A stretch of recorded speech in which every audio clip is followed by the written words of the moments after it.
இப்ப நாங்க சாப்பாட்டு விஷயங்களை பேசிக்கொண்டு இருப்பதால இன்னொரு கேள்வி, இதோட சேர்ந்த ஒரு கேள்வி நான் உங்களிடம் கேட்க வேண்டும். அதாவது கஞ்சி குடிப்பது வழக்கம் தானே? எல்லா இஸ்லாமியர்களும் நோன்பு திறக்கும் போது கஞ்சி என்பது முக்கியமான, அது விடுபடாத இடங்கள் இல்லை. எனவே இந்த கஞ்சி எப்பவுமே செய்யும் போது பச்சரிசி கொண்டுதான் இவர்கள் செய்வார்கள். நீங்க எந்த அளவுக்கு இந்த அரிசியை நீங்கள் பரிந்துரைப்பீர்கள்? எதுவாக இருந்தாலும் நீரிழிவு நோய் உள்ளவர்களுக்காக இருந்தாலும் அளவுடன் நாங்கள் சாப்பிடும் பொழுது அதனால் பாதிப்பு வருவதற்கு இடமில்லை. ஆனால் அளவுக்கு அதிகமாக சாப்பிடுவார்களாக இருந்தால்தான் அதில் பாதிப்பு ஏற்படும். எனவே அவர்கள் பச்சரிசியோ அல்லது கோதுமை சேர்த்தோ அல்லது சம்பாரிசியிலோ எந்த அரிசியிலும் கஞ்சியை செய்யவும் முடியும். அப்படி செய்வதன் மூலமாக அவர்கள் சாப்பிடுவதாக இருந்தாலும் அதனால் அவர்கள் அளவை மட்டுப்படுத்திக் கொள்வார்களாக இருந்தால் பாதிப்பில்லாமல் தப்பிக்கொள்ள முடியும். ஆனாலும் சிவப்பரிசி சாப்பிடுவது, நாட்டரிசி சாப்பிடுவது நிச்சயமாக வெள்ளை அரிசி சாப்பிடுவதை விட நல்லது. எனவே சிவப்பரிசியின் மூலமாக அதனை உபயோகித்து நாங்கள் கஞ்சி செய்வோமாக இருந்தால் அது மிக நல்ல விடயம் என்று சொல்லலாம். நான் இதனைத்தான் எதிர்பார்த்தேன், நீங்கள் என்ன சொல்ல போகிறீர்கள் என்று. ஆனால் நீங்க சொல்ல வருவது நாட்டு அரிசி அல்லது சிவப்பரிசி பாவிப்பது வெள்ளை அரிசி பாவிப்பதை விட பொருத்தமானதாக இருக்கும், எல்லாருக்குமே பொருத்தமானதாக இருக்கும் என்பது உங்கள் பதிலாக இருக்கிறது. இன்னும் ஒரு விஷயம், அந்த கஞ்சியில் அதிகமாக காய்கறிகளை, கேரட், லீக்ஸ், காய்கறிகள் இவற்றை நாங்கள் சேர்த்துக் கொள்வதன் மூலம் நாங்கள் எடுத்துக்கொள்ளக்கூடிய அந்த கார்போஹைட்ரேட் என்று சொல்லக்கூடிய அந்த சீனியை அதிகப்படுத்தக்கூடிய அந்த பதார்த்தத்தின் அளவு குறையும். அது தண்ணீரோடு சேர்ந்து கஞ்சியாக, வெறுமனை சோறாக சாப்பிடாமல் கஞ்சியாக சாப்பிடும் பொழுது அதில் வித்தியாசமான ஒரு ருசியும் ஏற்படுகின்றது. அத்துடன் அதில் தண்ணீர் பதார்த்தம் இருப்பதன் மூலமாக எங்களுடைய உடம்பில் உள்ள அந்த தாகத்தை கட்டுப்படுத்துவதற்கும் அது உதவி செய்கிறது. எனவே வெறும் அரிசி கஞ்சியாக இல்லாமல் அதில் காய்கறிகளையோ அல்லது இறைச்சி அல்லது கோழி இவற்றையும் சேர்த்துக் கொள்வதன் மூலமாக ஆரோக்கியமும் கூடவாக இருக்கும். அதில் சேர்ந்திருக்கக்கூடிய அந்த மாப்பண்டம் என்று சொல்லக்கூடிய கார்போஹைட்ரேட்டின் அளவு கொஞ்சம் குறைவதற்கும் வாய்ப்பு இருக்கிறது. இதனை கேட்டுக்கொண்டிருப்பவர்கள் உள்வாங்கிக் கொள்ளுங்கள். கஞ்சி செய்யும் போது மரக்கறிகளை சேர்த்துக் கொள்ளுங்கள். காரணம், கார்போஹைட்ரேட்டின் அளவினை அது குறைக்கும் என்பதை டாக்டர் சொல்லி இருக்கின்றார். அடுத்தது டாக்டர், ரமலான் காலத்துல இஸ்லாமியர்கள் பேரீச்சம் பழம் மூலம் நோன்பு திறப்பது இதன் ஆரோக்கிய பின்னணி என்ன என்பதுதான் கேள்வி. உண்மையில் இஸ்லாத்திய சட்டப்படி நீங்கள் பேரீச்சம் பழம் தின்றுதான் நோன்பை பிடிக்க வேண்டும் என்றோ நோன்பை திறக்க வேண்டும் என்றோ எந்த சட்டமும் இல்லை. எங்களிடம் இருக்கக்கூடிய எந்த உணவையோ எந்த ஹலாலான குடிபானத்தையோ குடித்து நாங்கள் நோன்பை பிடிக்கவும் முடியும், நோன்பை திறக்கவும் முடியும். ரசூல் ஸல்லல்லாஹு அலைஹி வஸல்லம் அவர்கள் வாழ்ந்த நாட்டில் அவர்களுடைய மிக முக்கிய உணவுப் பொருள்கள் ஒன்றாக பேரீச்சம்பழம் இருந்தது. எனவே பல ஹதீஸ்களில் இப்படி பேரீச்சம்பழத்தை உண்டு நோன்பு பிடித்தார்கள், பேரீச்சம்பழத்தை உண்டார்கள் என்ற பல விஷயங்கள் சொல்லப்படுகின்ற காரணத்தினால் மற்ற முஸ்லிம்களும் உலகில் அனைவரும் இதனை நோன்பு காலத்தில் மட்டுமே அதிகமாக பின்பற்றுவதற்கு முயற்சி செய்து கொண்டு வருகின்றார்கள். நல்ல விடயம். ஆனால் கட்டாயம் இல்லை. முதலாவதாக நாங்கள் விளங்கிக் கொள்ள வேண்டிய விடயம், நாங்கள் பேரீச்சம்பழத்தை உண்டுதான் ஆக வேண்டும் என்ற எந்த கட்டாயம் இல்லை. ஆகவே எவருக்காவது பேரீச்சம்பழம் கிடைக்காவிட்டால், வாங்குவதற்கு வசதி இல்லாவிட்டால் அது பற்றி கவலைப்பட தேவையில்லை. வெறும் தண்ணீரையோ அல்லது வேறு எந்த உணவையோ உண்டு குடித்து நாங்கள் ஹலாலான விஷயங்களை பாவித்து நாங்கள் நோன்பை பிடிக்கவும் முடியும், நோன்பை திறக்கவும் முடியும். ஆனாலும் பேரீச்சம்பழம் என்பது ஒரு விசேஷமான உணவு தான். அல்லாஹு தாலா அதில் பெரியதொரு பரக்கத்தை வைத்திருக்கின்றான். அது சிறிய பழமாக இருந்தாலும் அதில் ஒரு மனித உடலுக்கு தேவையான மாப்பண்டம், புரதம், கொழுப்பு, கனிப்பொருட்கள், விட்டமின்கள் இவை அனைத்துமே சரியான விகிதாசாரத்தில் இருப்பதாக அறிஞர்கள் கண்டுபிடித்திருக்கின்றார்கள். எனவே பேரீச்சம் பழம் என்பது ஒரு முழுமையான ஒரு உணவு. எனவே அதனை நாங்கள் உண்பது எங்களுடைய உடலுக்கு ஆரோக்கியமானதாகவும் இலகுவாக எந்த ஒரு குறைபாடும் இல்லாமல் எல்லா விதமான உணவு பதார்த்தங்களையும் பெற்றுக்கொள்வதற்கு ஒரு வழிவகையாகவும் இருக்கின்றது. ஆம். ஆன்மீக ரீதியாக எந்த ஒரு வற்புறுத்தலும் இல்லை. ரசூல் ஸல்லல்லாஹு அலைஹி வஸல்லம் அவர்களுக்கு அந்த காலத்துல ஈச்சம்பழம் நிறைய கிடைத்திருக்கிறது. அதனால் அவர்கள் உண்டிருக்கின்றார்கள். எனவே இதை உண்டுதான் நோன்பை நீங்கள் முறித்துக் கொள்ள வேண்டும் என்பதில்லை. ஆனாலும் கூட நிறைய கனிமச் சத்துக்கள், பொட்டாசியம், மெக்னீசியம், நார்ச்சத்து என்று நிறைய கனிமச் சத்துக்கள் இதுல இருப்பதால எடுத்துக்கொண்டால் உடலுக்கு மிக நல்லது என்பதைத்தான் டாக்டர் சொல்கின்றார். இந்த இடத்தில் ஒரு விஷயத்தை நான் கொஞ்சம் நினைவுபடுத்த விரும்புகிறேன். அதாவது இஸ்ரேலில் இருந்து வரக்கூடிய பேரீச்சம்பழங்களுடைய வகைகளை நாங்கள் தெரிந்து கொண்டு கட்டாயமாக அவற்றை நாங்கள் வாங்குவதையோ பாவிப்பதையோ தவிர்த்து கொள்ள வேண்டும். ஏனென்றால் அவர்கள் பலஸ்தீனிய மக்களுடைய அந்த நாட்டை அபகரித்து, அவர்களுடைய தோட்டங்களை அபகரித்து, அங்கிருந்து பெறக்கூடிய இந்த பேரீச்சம்பழங்களை அதன் மூலமாக கிடைக்கக்கூடிய பணத்தை கொண்டு பலஸ்தீன் மக்களுக்கு எதிராகவே கொலைகளை செய்து கொண்டு வருகின்றார்கள். எனவேதான் பேரீச்சம்பழம் வாங்கும் பொழுது எந்த நாட்டிலிருந்து வருகின்றது, எந்த வகையான, எந்த முறையான, எந்த பெயருள்ள பழத்தை வாங்குகின்றோம் என்பதை பற்றி ஒவ்வொரு முஸ்லிமும் கவனமாக இருக்க வேண்டும். இன்ஷா அல்லாஹ். இன்ஷா அல்லாஹ். ஆமாம், பேரீச்சம்பழம் மட்டுமல்ல, எந்த ஒரு பொருள் வாங்குவதாக இருந்தாலும் கூட அது எந்த நாட்டின் ப்ராடக்ட் என்பதை அறிந்து தெரிந்துதான் நாங்கள் வாங்க வேண்டும். இஸ்லாமியர்களை கொள்வதற்காக நாங்களே பணம் கொடுத்து செய்வதாக இது இருக்க கூடாது, இருக்க வேண்டாம் என்பதை டாக்டர் தெளிவாக சொல்லியிருக்கின்றார். மற்றது டாக்டர், நோன்பு காலத்தில் குளுக்கோஸ் பரிசோதனை செய்வது எப்படி? மீண்டும் அதே கதை தான். அதாவது நாங்கள் 12 மணித்தியாலங்கள் நோன்பு பிடித்துக் கொண்டிருக்கின்றோம். பொதுவாக நாங்கள் இரத்தத்தில் சீனி இருப்பதா என்று பார்ப்பதற்கு 8 மணித்தியாலங்கள் பசித்திருந்து அதன் பிறகு நாங்கள் சோதிப்பது வழக்கமாக காலையில் அதனை சோதிப்பதற்கான காரணம் இரவு முழுவதும் நாங்கள் சாப்பிடாமல் இருந்ததுதான். எனவே இந்த காலகட்டத்தில் நோன்பை பிடித்த நேரத்திலிருந்து, சஹர் நேரத்திலிருந்து 8 மணித்தியாலங்கள் கழித்து நாங்கள் இரத்தத்தை சோதிப்போமாக இருந்தால் ஃபாஸ்டிங் பிளட் சுகர் என்று சொல்லக்கூடிய பசித்திருந்து எடுக்கக்கூடிய அந்த இரத்தத்தின் கணிப்பை நாங்கள் பெற்றுக்கொள்ள முடியும். சரி, அதுக்கான விளக்கத்தையும் நீங்கள் தந்திருந்தீர்கள். அடுத்து டாக்டர், சிலர் நம்புகிறார்கள் நோன்பு காரணமாக கேஸ்ட்ரைட்டிஸ் ஏற்படலாம் என்று நம்புகிறார்கள். இதுக்கும் ஒரு நீங்க விளக்கத்தை சொன்னீங்களா? அது உண்மைதான். சில சமயங்கள் கேஸ்ட்ரைட்டிஸ், வருத்தம் அல்லது ரீகர்ஜிடேஷன் என்று அது சம்பந்தமான சில நோய்கள் இருப்பவர்களுக்கு பசித்து கொண்டிருக்கும் பொழுது அந்த வயிற்றில் அசிட் என்று சொல்கின்ற அமிலம் அதிகமாக சுரப்பதற்கு இடம் இருக்கின்றது. இப்படியானவர்கள் வழக்கமாக நோன்பு அல்லாத நாட்களில் சில நேரங்களில் இரவிலும் எழும்பி ஏதாவது ஒரு கிரீம் கிராக்கர்ஸ், பிஸ்கட் இப்படியான ஏதாவது ஒன்றை உண்ணுவார்கள். அதன் மூலமாக அந்த அசிட் சுரப்பை குறைத்துக் கொள்ள முடியும். அது மிகவும் சிவியராக, கஷ்டமானதாக, பொறுக்க முடியாததாக அல்லது அவர்களுக்கு பாதிப்பை ஏற்படுத்தக்கூடியதாக இருந்தால் அந்த இடத்தில் அவர்கள் 12 மணித்தியாலம் பசித்திருப்பது அவர்களுக்கு ஆகுமானதாக அல்லது கஷ்டமானதாக இருக்குமாக இருந்தால் அவர்கள் அந்த இடத்தில் நோன்பை அதற்காக விட்டுவிடலாம். அந்த நோய் குணமானதன் பிறகு அவர்கள் நோன்பை மீட்டிக் கொள்ளலாம் இன்ஷா அல்லாஹ். ஆமாம் டாக்டர், அதற்கான விளக்கத்தையும் நீங்கள் சொல்லி இருந்தீர்கள். டாக்டர், என்னிடம் இன்னும் சில சந்தேகங்களும் இருக்கின்றன. இது நாங்கள் பார்க்கின்ற ஒரு விஷயம். நோன்பு காலங்களில் சிலருக்கு அசதி, தலைவலி, வாந்தி இந்த மாதிரியான விஷயங்கள் நடக்கும். இப்படியானவர்கள் இதனை எப்படி எதிர்கொள்வது? அசதி என்று சொல்வது அல்லது மேல் கை வருத்தமாக இருக்கிறது, களைப்பாக இருக்கிறது, கஷ்டமாக இருக்கிறது, பசி வருகின்றது, தாகம் வருகின்றது என்று சொல்கின்ற அநேகமானோர் இந்த நோன்புக்கு தங்களை மனோ ரீதியாக தயார் பண்ணி கொள்ளாத காரணத்தினால் இருக்கக்கூடும். அநேகமாக நோன்பென்றாலே கஷ்டம்தான், நோன்பென்றாலே பசித்திருப்பதன் மூலமாக உடம்பில் எங்களுக்கு பலம் இல்லாமல் போய்விடும், எனவே எங்களுக்கு அசதியாக இருக்கும். இப்படியான எண்ணங்களை நாங்கள் எங்கள் உள்ளத்தில் வைத்துக் கொண்டு இருப்போமாக இருந்தால் நிச்சயமாக நோன்பு கஷ்டமாகத்தான் இருக்கும். அப்படி இல்லாமல் நான் தொடக்கத்திலே சொன்னது போல நாங்கள் விசேஷமாக பசித்திருப்பதும் இல்லை, தாகித்திருப்பதும் இல்லை, நேரத்தை தான் மாற்றிக்கொண்டு இருக்குமாறு அல்லாஹ் தஆலா பணித்திருக்கின்றான். அல்லாஹ் தஆலா இலகுவாக்கியும் வைத்திருக்கின்றான் இருக்கின்றான் என்ற விஷயத்தை நாங்கள் மனதில் உறுதியாக எடுத்துக்கொள்வோமாக இருந்தால் அநேகமான இப்படியான விடயங்கள் இல்லாமல் போகக்கூடும்.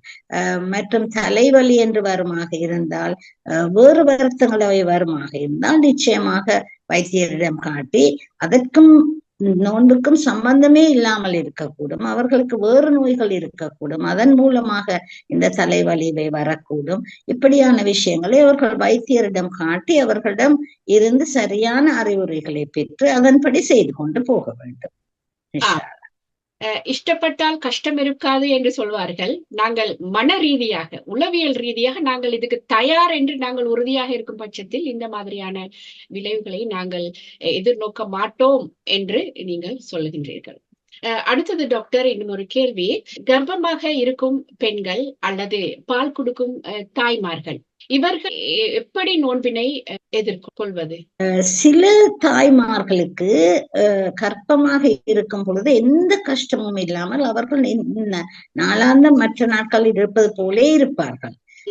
அவர்களுக்கு எந்த விதமான கை கால் வலியோ அல்லது பிரச்சனையோ அல்லது சாப்பிட முடியாத குணமோ, வெறும் பிரஷர், டயபிட்டிஸ் அவை அந்த காலத்தில் அதிகமாவதோ அப்படி இல்லாமல் இருக்கக்கூடியவர்கள் தங்களால் முடியுமாக இருந்தால், எந்த பாதிப்பும் இல்லாமல் இருக்குமாக இருந்தால் அவர்கள் நோன்பை பிடிக்கலாம், வழக்கம் போலவே நோன்பை பிடிக்கலாம். ஆனாலும் மற்றவர்களை விட சற்று அதிகமான சத்துள்ள உணவுகளை, பால் அதிகமாக அருந்தி தண்ணீரை நன்றாக குடித்து கொண்டு இப்படி அவர்கள் நோன்பை பிடிக்கலாம். இது கர்ப்பமான பெண்களுக்காக இருக்கலாம் அல்லது பால் கொடுக்கக்கூடிய பெண்களுக்காகவும் இருக்கக்கூடும். ஆனாலும் அப்படி அவர்கள் நோன்பை பிடிப்பது அவர்களுக்கு கஷ்டமாக இருக்குமாக இருந்தால் அந்த நேரத்தில் அவர்களுக்கு நோன்பை விட்டு விடுவதற்கான சலுகையை அல்லாஹு தஆலா தந்துதான் இருக்கின்றான். எனவே நாங்கள் ஒவ்வொரு தாயும் எந்த அளவுக்கு அது கஷ்டமாக இருக்கின்றது, எந்த அளவுக்கு அவளுக்கு பாதிப்பு ஏற்படக்கூடும் என்ற விஷயங்களை சற்று சிந்தித்து அவதானித்து ஏதாவது மோசமான நிலைகள் ஏற்படுமாக இருந்தால் நோன்பு பிடிப்பதிலிருந்து தவிர்த்து கொள்ளலாம். அல்லது அவர்கள் நோன்பை பிடித்தாலும் அதனால் பிரச்சனை ஏற்படுவதற்கு என்று கட்டாயமாக எதுவும் சொல்லப்படவில்லை. வைத்தியர்களும் சொல்லவில்லை, இஸ்லாமும் சொல்லவில்லை. எனவே உங்களுக்கு இயலுமாக இருந்தால் நீங்கள் நோன்பை பிடித்துக் கொள்ளுங்கள். நான் என்னுடைய முதலாவது பிள்ளையை பெற்றுக் கொள்ளும் பொழுது பிள்ளை பெறுகின்ற வரையில், அந்த நேரம் வரையில் நான் முழு நோன்பையும், ஒரு மாதத்து நோன்பையும் பிடித்துக் கொண்டுதான் இருந்தேன். எந்த ஒரு கஷ்டத்தையும் நான் அனுபவிக்கல. அல்ஹம்துலில்லாஹ், அல்லாஹ் தஆலாவுக்கு எல்லா புகழும். அப்படியான பல தாய்மார்களை நான் பார்த்திருக்கிறேன். அப்படி அல்லாமல் சிலருக்கு முதல் 3-4 மாதங்களாக இருந்தால் வாந்தி போய்கொண்டு அவர்களுக்கு சாப்பிட முடியாத கஷ்டப்பட்டவர்களாக இருந்தால் நிச்சயமாக அவர்கள் நோன்பை பிடிக்க கூடாது. ஏனென்றால் கஷ்டப்பட்டு கொண்டு நோன்பை பிடிப்பதன் மூலமாக வயிற்றில் இருக்கின்ற அந்த சிசுவுக்கு பாதிப்புகள் ஏற்படக்கூடும், தாயுடைய உயிருக்கும் ஆபத்துகள் ஏற்படக்கூடும். அப்படியானவர்கள் நிச்சயமாக நோன்பை பிடிக்க கூடாது, நோன்பை விட்டுவிட வேண்டும். அப்படி அல்லாமல் பிரச்சனை இல்லை என்று இருந்தால் அவர்கள் நோன்பை பிடிப்பதில் எந்த விதமான தவறும் இல்லை இன்ஷா அல்லாஹ். பிரச்சனை என்று கருதுபவர்கள், பிரச்சனை உள்ளவர்கள் நோன்பை தவிர்ப்பது நல்லது என்று டாக்டர் சொல்லி இருக்கின்றார்.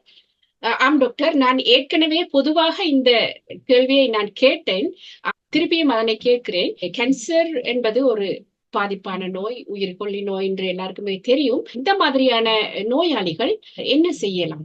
கேன்சர் என்பது எல்லோருக்கும் ஒரே மாதிரியாக இருப்பதில்லை. சிலருக்கு மிக இலகுவாக அவர்களுடைய அந்த இருந்த கேன்சரை அவர்கள் சத்திர சிகிச்சை செய்து நீக்கி இருக்கலாம். அதன் பிறகு சில மருந்துகளை அவர்கள் பாவிக்கும் பொழுது அவர்களுக்கு உணவு உண்பதற்கோ அல்லது நோன்பு பிடிப்பதற்கோ கஷ்டம் இல்லாமல் இருக்கலாம். அப்படியானவர்கள் நோன்பை பிடிக்கலாம்.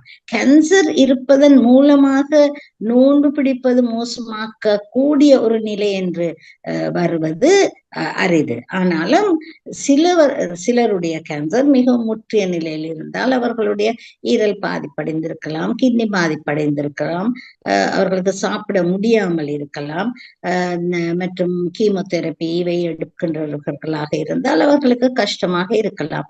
எல்லா நிலையிலும் சட்டம் ஒன்றுதான். அதாவது உங்களுக்கு முடியுமாக இருந்தால் நீங்கள் நோன்பை பிடித்துக் கொள்ளுங்கள். எந்த நோயாக இருந்தாலும், கர்ப்பிணியாக இருந்தாலும், பால் கொடுக்கின்ற தாயாக இருந்தாலும், சீனி நோயாக இருந்தாலும், பிரஷராக இருந்தாலும், உங்களுக்கு அதனை நோன்பை பிடிக்கும் பொழுது உங்களுக்கு பாதிப்பில்லை என்றால் நீங்கள் நோன்பை பிடித்துக் கொள்ளுங்கள்.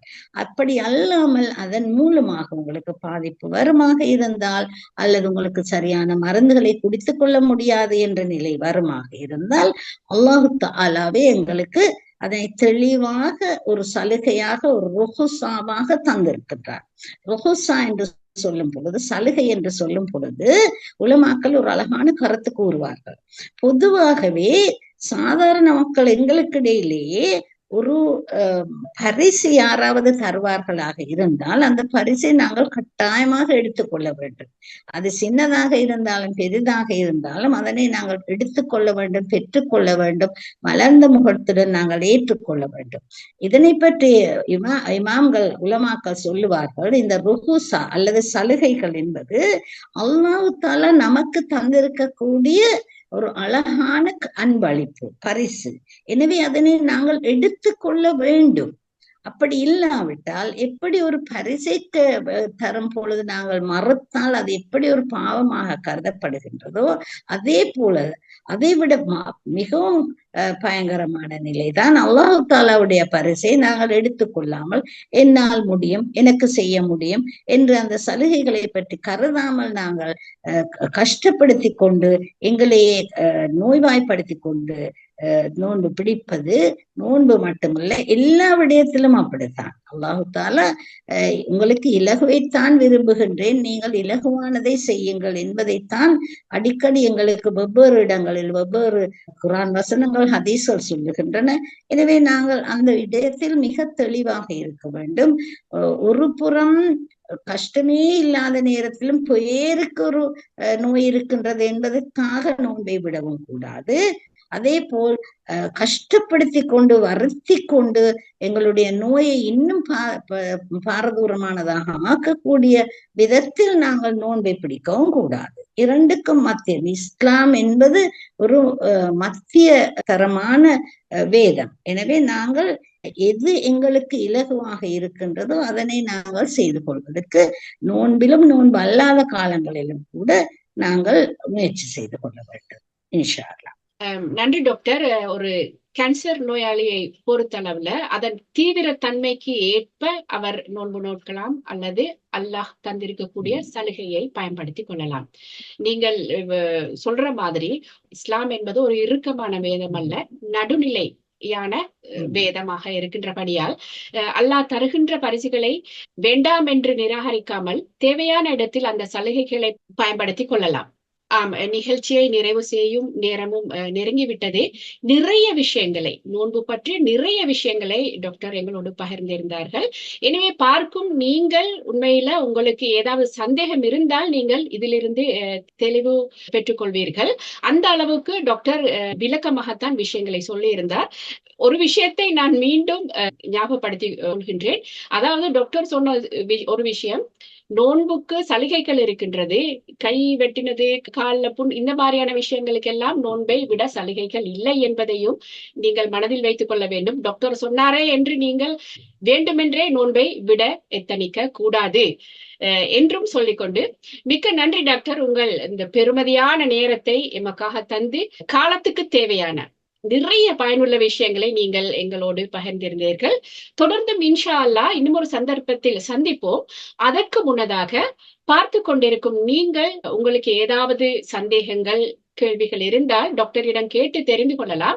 எனவே அதனை நீங்கள் டாக்டரின் யூடியூப் சேனல் பக்கத்துல நீங்க பகிர்ந்து கொள்ளலாம், அல்லது என்னுடைய யூடியூப் சேனல் பக்கத்துல பகிர்ந்து கொள்ளலாம், அல்லது வாட்ஸ்அப் மூலமாகவும் தொடர்பு கொண்டு நீங்கள் கேள்விகளை கேட்கலாம்.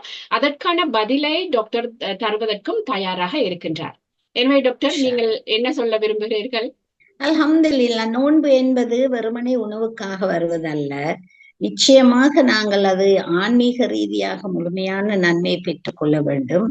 ஆனாலும் உணவு உண்பதும் பசித்திருப்பதும் இந்த விடயங்களை பற்றி தெளிவான அறிவுறுத்தலோடு நாங்கள் செய்து கொண்டு போவதன் மூலமாக நோன்பை இலகுவாக்கிக் கொள்வதற்கும் பலனுள்ளதாக ஆக்கிக் கொள்வதற்கும் எங்களுக்கு அல்லாஹ் தகுந்த அறிவை தந்திருக்கின்றான். அதே நேரம் இபாதாக்களை முழுமையாக செய்து இந்த நோன்பு காலத்தில் எங்களுடைய பாவ மன்னிப்பை பெற்றுக்கொண்டு குரானுடன் மிக நெருங்கிய தொடர்பை வைத்துக் கொண்டு நாங்கள் இந்த குரானிய மாதத்தில் முழுமையான பலனை பெற்று அதன் மூலமாக இன்ஷா அல்லாஹ் ரையான் என்ற அந்த சொர்க்க வாசல் மூலமாக நாம் அனைவரும் இன்ஷா அல்லாஹ் சொர்க்கத்தில் சென்றடைய வேண்டும் என்று பிரார்த்தித்துக் கொண்டு உங்களுக்கும் நன்றி கூறிக்கொண்டு முடித்துக் கொள்கின்றேன். அனில் அல்ஹம்துலில்லாஹி ரப்பில் ஆலமீன். மீண்டும் ஒரு சந்தர்ப்பத்தில் சந்திப்போம் டாக்டர். அஸ்ஸலாமு அலைக்கும். வலைக்கும் அஸ்ஸலாம் வரஹ்மத்துல்லாஹி வபரகாத்துஹு. நீங்கள் இவ்வளவு நேரமும் பார்த்தது அல் ஆலிமா டாக்டர் மரீனா தாஹா ரிஃபாய் அவர்களுடனான கலந்துரையாடல். உண்மையில் நிறைய பேருக்கு இது பயனளிக்கலாம் என்று நம்புகின்றேன். மீண்டும் இன்னொரு தருணத்தில் சந்திக்கும் வரை விடைபெறும் நான் ஷைஃபா அப்துல் மலிக். அஸ்ஸலாமு அலைக்கும்.